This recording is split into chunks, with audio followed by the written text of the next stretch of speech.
Exactly. Hijack God's restoration. Hijack ya. Onya patiji na change ife niile.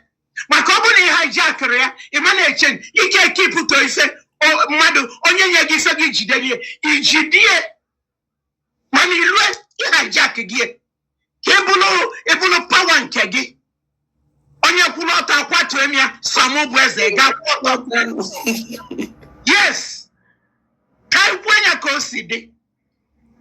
Ịma ife ime ọ bụ na asị na onwe nke nsidoghị asị bịa kwuenya pụta ịma na ọ gị na-eme agwa gị aka dissolve na cabinet ndị mmadụ ka nọ n'iku faka na aṅụle n'ife declaration eme isi n'ime gị elenụ maka imere na ife aka kpaka n'ime gị usi ndị aka nọ ike ichelukwu ka fana lue ụlọ isi n'ime gị Dano, osini ana fwe create secretaries. Nsia etinyekwana m na nke ọbụla.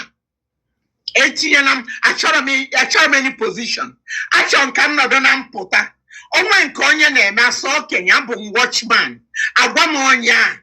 Ka onye ada sị na nrapụ lane mba na nke mụnwa m enwe lane. Mgbe ya o kwetara nke a afụrụ m afa m oge o weta nwụlia. Nya ka elulu 2 days later, ndị ma na-send them congratulations. Say congratulations gịnị? Fasi na m bụ a minister, say no. Agwa m ngozi nye tie na m na nke ọbụla. Na m chọrọ ịnọ na cabinet ọbụla.